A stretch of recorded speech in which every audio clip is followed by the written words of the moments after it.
ये कुछ लोग ये सवाल कर सकते हैं कि उर्दू की बारह खड़ी से क्या मतलब है हमारा। इसमें उर्दू के जब हमने सबक बनाए तो अब ये हिंदी वालों के लिए जो सबक बनाए थे, लर्न उर्दू थ्रू हिंदी, तो बहुत सारे हिंदी वालों ने यह सवाल किया कि आप का को कैसे लिखें, की को कैसे लिखें, को कैसे लिखेंगे। हालांकि ये सारी चीज़ें हम अपने उन लेसन्स में बता चुके थे, लेकिन जिस तरह उन्होंने हिंदी सीखी थी वो बिल्कुल उसी तरह उर्दू सीखना चाहते थे। तो जबकि हमें ये समझना चाहिए कि हम जब भी कोई दूसरी भाषा सीखते हैं तो उन दोनों भाषाओं में अंतर होता है, उनकी आवाज़ों में अंतर होता है, उनके सीखने के तरीके में अंतर होता है। लेकिन फिर भी कुछ लोग इस बात को ठीक से समझ नहीं पाते हैं और वो उसी तरह सीखना चाहते हैं जिस तरह उन्होंने अपनी भाषा सीखी होती है। तो ऐसे लोगों के लिए हमने ये उर्दू की बारह खड़ी, जैसे जिस तरह हिंदी में ककारा या बारह खड़ी होती हैं, उसी तर्ज पर हमने ये उर्दू की बारह खड़ी तैयार की है। अब हमें ये भी समझना चाहिए कि दो भाषाओं में सारे अक्षर एक जैसे नहीं होते, एक समान नहीं होते, यानी एक की जगह दूसरा रखा जा सके। न सारे अक्षरों की, न किन्हीं दो भाषाओं में सारी ध्वनियाँ एक जैसी होती हैं। अब जैसे हम हिंदी में सुषमा लिखते हैं, अब जिसने सुषमा शब्द लिखा हुआ नहीं देखा है वो ये नहीं समझ पाएगा कि इसमें कौन सा श इस्तेमाल होगा। किसी की मातृभाषा हिंदी नहीं, उसने हिंदी सीखी है, या किसी ने सुषमा शब्द लिखा हुआ नहीं देखा है, तो वो जो सुषमा शब्द सुनेगा तो उसकी ये समझ में नहीं आएगा कि इसमें कौन सा शाह है, क्योंकि हिंदी में शाह तो दो हैं। अच्छा, वो समझ इस वजह से नहीं पाएगा क्योंकि शाह के दोनों शाह की आवाज़ें अलग अलग हैं, उनका आवाज़ निकालने का तरीका अलग है, लेकिन हम उन दोनों के अंतर को अब भूल चुके हैं ना। हमें स्कूलों में वो अंतर बताया जाता है। जब हमें अंतर बताया नहीं जाता तो हम दोनों को एक ही तरह से बोलते हैं। जब दोनों को एक ही तरह से बोलते हैं तो जिसने सुषमा शब्द लिखा हुआ नहीं देखा है वो समझ नहीं पाएगा कि कौन सा शाह है। कभी कहीं वो कोई सा शाह इस्तेमाल कर देगा, कहीं से कोई शाह इस्तेमाल कर देगा। इसी तरह उर्दू में जैसे एक ही आवाज़ के लिए कई अक्षर हैं। अब लोग बार बार पूछते हैं कि इसका नियम क्या है, कहाँ पर कौन सा इस्तेमाल होता है। इसमें कोई नियम इस वजह से नहीं चल सकता क्योंकि एक जैसी आवाज़ें जिन्हें हम कहते हैं वो असल में अरबी के कुछ अक्षर ऐसे हैं जिनकी आवाज़ें अलग हैं। जैसे ज़ा की आवाज़ लेने तो इसके लिए ज़े भी है, ज़ाल भी है, ज़्वाद भी है, ज़ोए भी है। अब ज़ात को तो हम कह सकते हैं कि जिस तरह हम जहाज़ हम लोग निकाल लेते हैं, जहाज़ में जो ज़ा इस्तेमाल होता है।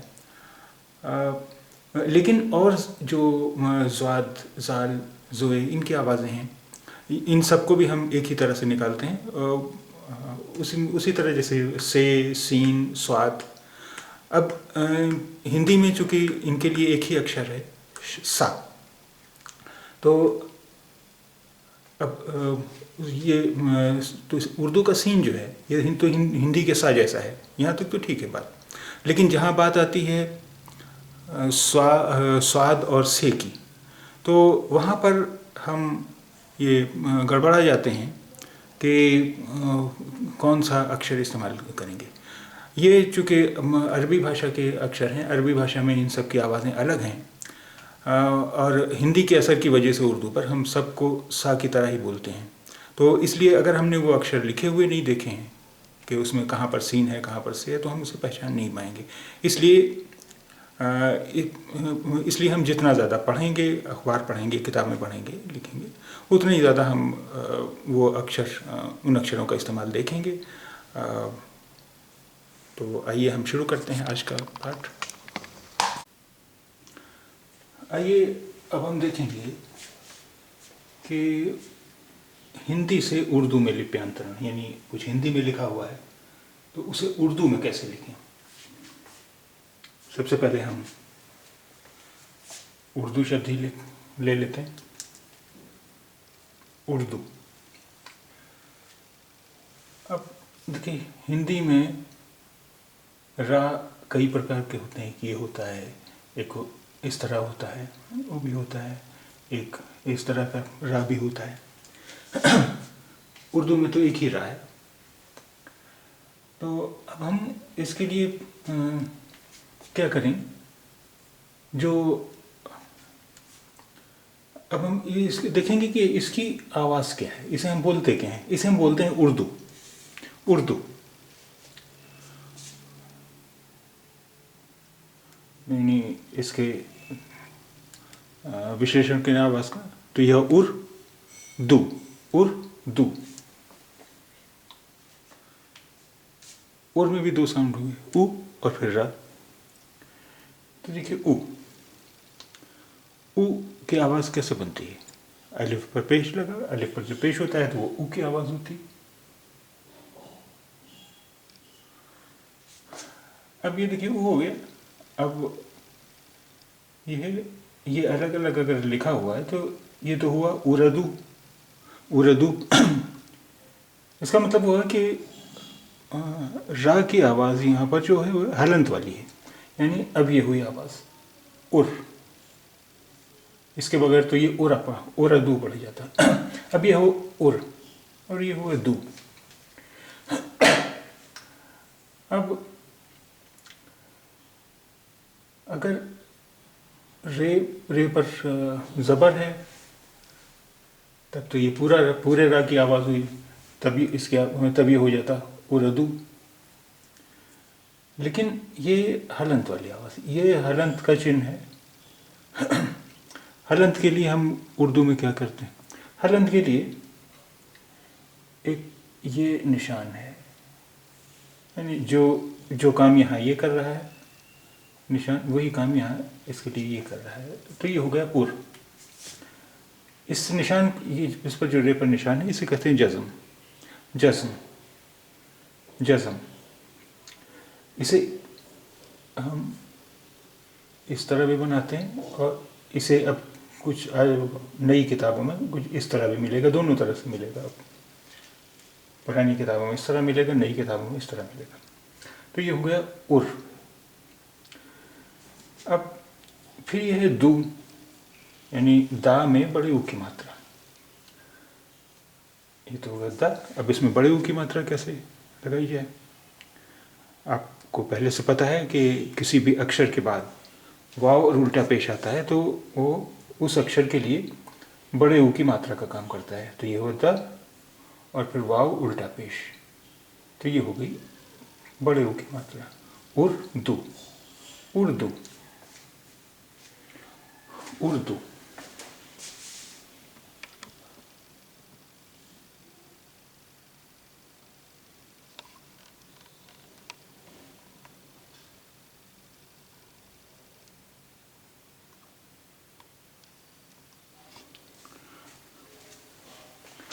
अब ये क्या शब्द है, नमस्ते। नमस्ते यानी न म, अगर ये पूरा सा है तो ये तो हुआ नमस्ते, नमस्ते। यहाँ पर ये हलंत है, हलंत की आवाज़ है, तो ये हुआ नमस्ते, नमस्ते। तो ये नून ज़बर हो गया न, मीम ज़बर म। अब हलंत है यानी आधा सा है, तो ये हुआ नमस। अब ते यानी ता पर एक ही मात्रा है। अब एक ही मात्रा के लिए क्या करते हैं कि किसी अक्षर के नीचे ज़ेर है और उसके बाद बड़ी ये है, तो ये हुई उस अक्षर पर एक ही मात्रा का काम करेगा।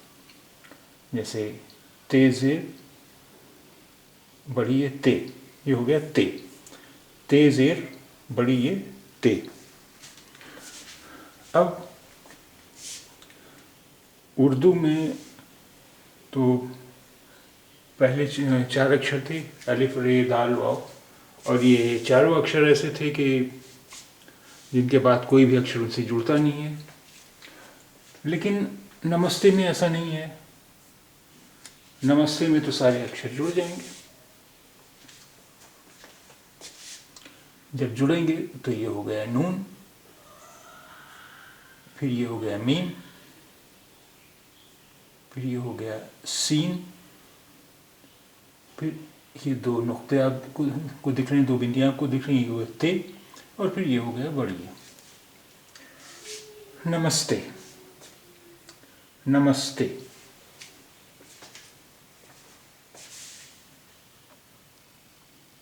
अगला अक्षर है हमारा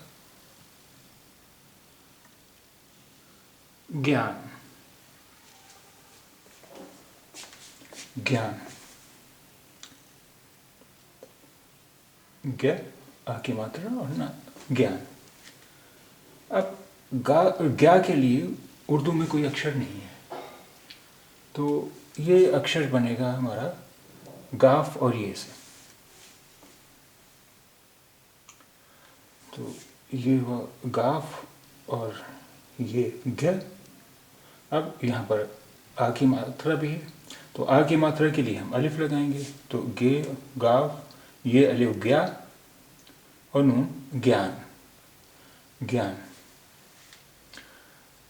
अब यहाँ ये चारों अक्षर तो जुड़ नहीं सकते। उसका कारण ये है कि बीच में आ रहा है अलिफ, और अलिफ के बाद कोई अक्षर उससे जुड़ता नहीं है, इसलिए अलिफ के बाद नून आ रहा है, इसलिए नून अलग लिखा जाएगा। तो गाफ ये अलिफ, ये तो हम एक साथ जोड़ देंगे। अब अलिफ के बाद कोई अक्षर उससे जुड़ता नहीं है, तो इसलिए नून अलग से लिखेंगे।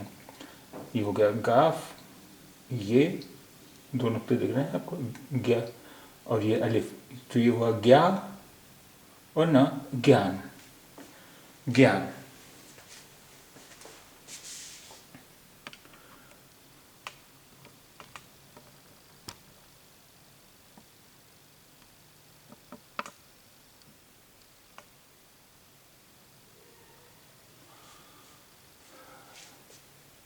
अभी हमारा अगला अक्षर क्या है? किताब, किताब, की ताब, किताब, के ताब, यानी ये हलंत की आवाज़ है। हालांकि हिंदी में किसी अक्षर में हलंत की, किसी शब्द के आखिर में अगर ऐसा अक्षर आता है जहाँ पर वो हलंत की आवाज़ हो, तो हम उसकी जगह पूरा अक्षर ही लिखते हैं, यानी हलंत वाला नहीं लिखते हैं। क्योंकि इन अक्षरों की जो आवाज़ें हैं उसके हिसाब से तो इसका उच्चारण हुआ किताबा, क्योंकि बा पूरा है, किताबा। यहाँ पर अगर हलंत की हलंत का निशान हो तब इसकी आवाज़ हुई किताब। लेकिन हम हिंदी में ज़्यादातर अगर हलंत की भी आवाज़ हो तब भी हम वो पूरा अक्षर ही लिखते हैं, ऐसे प्रचलन है। तो ये लिखा हुआ किताब। तो अब उर्दू में इसे कैसे लिखेंगे? की यानी का पे ई की मात्रा है। का पे ई की मात्रा के लिए आप जानते हैं कि अक्षर के नीचे ज़ेर होता है। काफ के नीचे जब ज़ेर है तो ये हुआ की। फिर ता, यानी आप जानते हैं कि आ की मात्रा के लिए अलिफ लगाया जाता है। ते के बाद अलिफ है, तो इसलिए ये ता ते पर ता के लिए आगे मात्रा का काम कर रहा है। तो ये किताब और फिर बा, किताब, किताब, यानी ये जज़्म की आवाज़ है, किताब, किताब। अच्छा, जिस तरह हिंदी में आखिरी आवाज़ अगर हलंत की हो तो उसे हलंत न लिख करके पूरा लिखते हैं, इसी तरह उर्दू में भी अगर आखिरी आवाज़ वो जज़्म की है तो वो पूरा ही लिखा जाता है। इसलिए किताब, किताब। अब इन्हें जब हम मिलाएंगे, चार अक्षर का ये शब्द है किताब, इसमें भी हम चारों अक्षरों को नहीं मिला सकते। उसकी वजह है कि यहाँ भी बीच में अलिफ आ रहा है। तो अलिफ से पहले काफ ते है और अलिफ, ये हो गए 3 अक्षर, ये हम एक साथ मिलाएंगे। अलिफ के बाद कोई अक्षर उससे मिलाया नहीं जाता, इसलिए बे हम अलग लिखेंगे। तो ये किताब, काफ ते अलिफ किताब और बे किताब। किताब,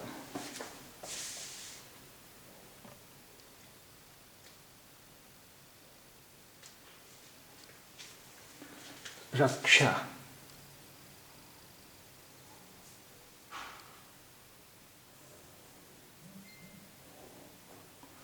रक्षा, रक्षा में र क्ष आ रक्षा, रक्षा। र के लिए रे जबर र। फिर देखिएक्षा के लिए, येक्षा के लिए कोई अक्षर उर्दू में नहीं है, इसलिए हम इसे देखिए हिंदी में इसे हम दो तरह से बोलते हैं। एक तो हुआ रक्षा और दूसरा हुआ रक्षा, यानी आधा का और छा, और रक्षा में आधा का और शा, ये हुई आवाज़। तो इसके लिए अगर हम इसेक्षा बोलते हैं तो काफ और शीन का इस्तेमाल करके एक आवाज़ उसकी बनानी पड़ेगी। और रक्षा अगर हम बोलते हैं तो काफ और छे यानी चे दो चश्मी है मिला करके एक आवाज़ बनानी पड़ेगी। मान लीजिए हम रक्षा लिखते हैं, क्योंकि रक्षा ही ज़्यादातर अब लोग बोलते हैं, रक्षा तो कम बोलते हैं। तो चलिए हम रक्षा पर लिखते हैं। तो रे ज़बर र और काफ रक, यहाँ काफ की आवाज़ काफ पर जज़म है क्योंकि पूरा का की आवाज़ नहीं है। फिर शीन और अलिफ, शीन और अलिफ मिलकर हो गया शाह, रक्षा। अब यहाँ देखिए 4 अक्षर हैं, हालांकि अलिफ भी इसमें है, लेकिन अलिफ क्योंकि आखिर में है उसके बाद कोई अक्षर है नहीं, तो ये चारों अक्षर मिल जाएंगे। ये हुआ रे, फिर ये हुआ काफ, ये हुआ शीन और ये हुआ अलिफ, रक्षा, रक्षा।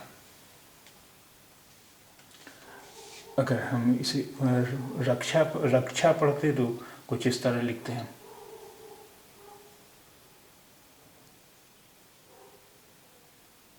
यानी रे काफ चे दो चश्मी है अलिफ, ये हुआ रक्षा, रक्षा, रक्षा और रक्षा।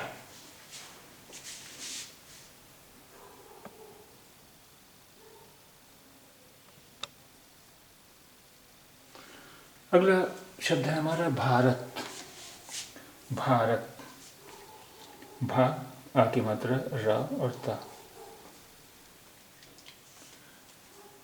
अब देखिए भा, यहाँ पर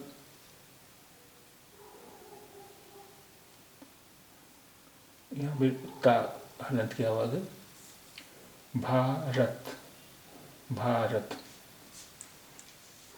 उर्दू में लिखना हो तो भा के लिए बेदो चश्मी है वाला, और आ की मात्रा के लिए ये अलिफ है, तो बेदो चश्मी है अलिफ हुआ भा, र रे पर जबर है तो र हुआ, और ता रत, यानी ये हलंत वाली आवाज़, इसलिए जज़म भारत, भारत।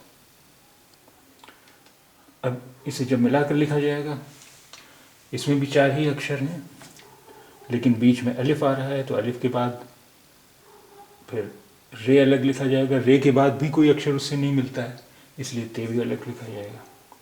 तो ये हो गया भारत, यानी बे दो चश्मी है अलिफ भा, अलिफ के बाद कोई अक्षर मिलाया नहीं जाता उससे, इसलिए लिखा गया रे, रे के बाद भी कोई अक्षर उससे नहीं मिलाया जाता, इसलिए ते अलग लिखा गया है। तो ये हुआ भारत, भारत। अब भारत के बाद अगला शब्द हम लेते हैं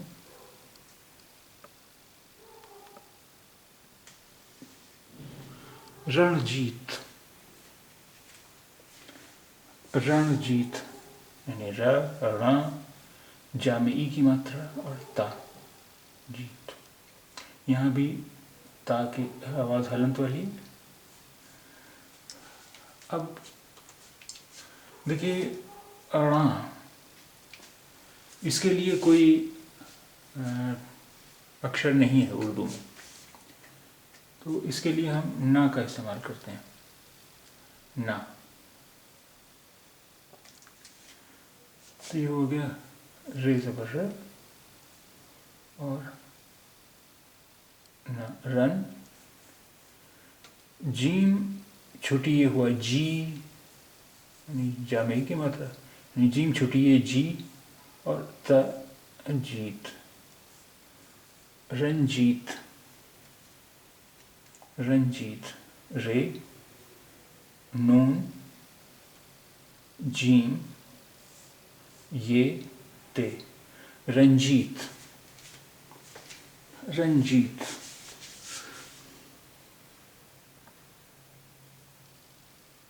अब देखिए एक शब्द है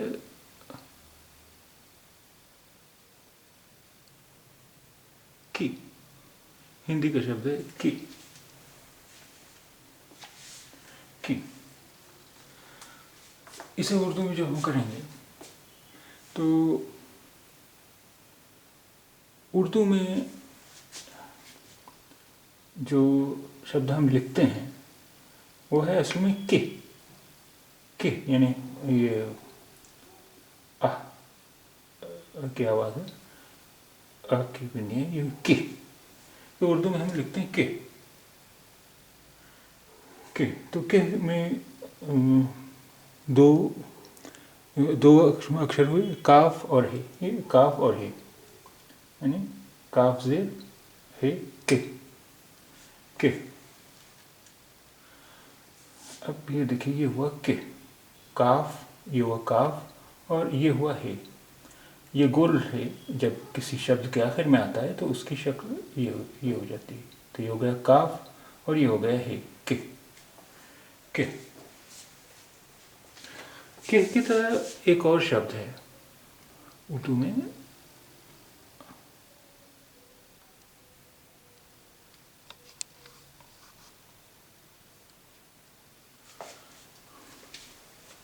ना। जैसे कहीं पर हिंदी में हम न लिखते हैं, कहीं पर ना लिखते हैं, ये ना करो, वहाँ न करो, ये न करो या ये ना करो, दोनों ही लिखते हैं। उर्दू में जब हम लिखते हैं इसे, तो उर्दू में हम उसमें इसे लिखते हैं ना, ना। तो ना जब हम इसे लिखते हैं तो इसमें हुए दो अक्षर, नून और हे, नून ज़बर है ना। ये तो हे, ये तो हो गया है नीचे, और ये ऊपर एक बिंदी होगी तो ये नून की बिंदी होगी। तो नून और हे, नून है ना, ना, ना। अब ये एक शब्द हम और लेते हैं,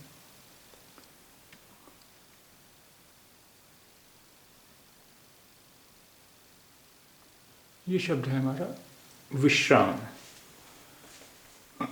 विश्राम यानी श्र में आके मात्रा विश्रा और माँ विश्राम,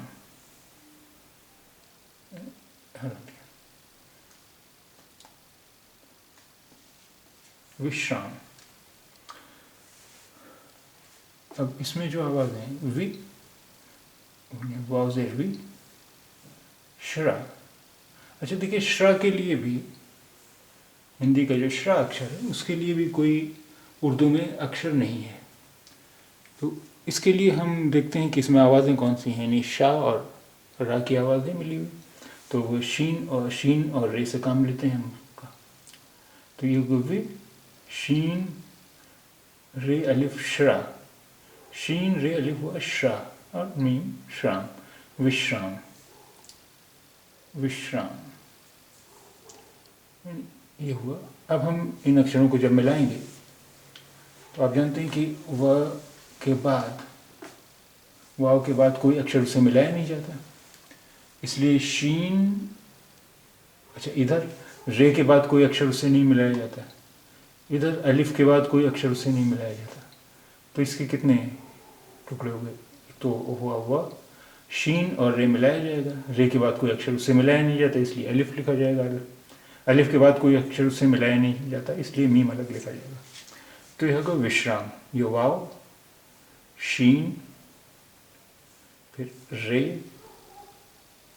फिर अलिफ, फिर मीम, विश्राम। विश्राम।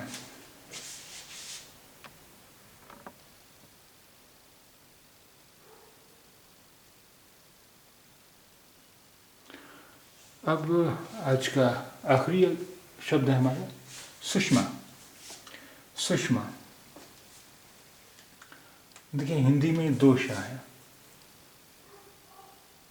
एक तो ये शाह है शहर वाला और एक ये शाह है, लेकिन उर्दू में एक ही शाह है शीन। इन दोनों के लिए, इसलिए हम इन दोनों के लिए एक ही शाह इस्तेमाल करते हैं, जैसे शीन जो है शीन। अब सु श सुषमा, यानी सु फिर शा हलंत वाला फिर मा, तो ये सु सुष सुषमा, सुषमा, सुषमा। अभी यहाँ देखिए ये है सीन, शीन, मीम, अलिफ, सुषमा। अब आप जानते हैं कि सीन और शीन ये दोनों अक्षर दो तरह से लिखे जाते हैं, यानी सीन ऐसे भी लिखा जाता है, ऐसे भी लिखा जाता है, शीन ऐसे भी लिखा जाता है और ऐसे भी लिखा जाता है। इसलिए सुषमा में सीन है शीन है, तो हम कहीं पर भी इसकी जगह ये इस्तेमाल कर सकते हैं, इसकी जगह ये, इसकी कोई भी इस्तेमाल कर सकते हैं। जैसे इसमें सुषमा में देखिए पहले ये सीन इस्तेमाल किया गया है, यहाँ पर ये सीन पहले इस्तेमाल किया गया है, उसी तरह शीन भी तीन तरह से। आप सीन के लिए ये भी बना सकते हैं, ये भी बना सकते हैं, कोई फ़र्क नहीं है। शीन के लिए ये भी बना सकते हैं, ये भी बना सकते हैं, दोनों में कोई फ़र्क नहीं है। तो ये हो गया, इतने हो गए हमारे आज के अक्षर।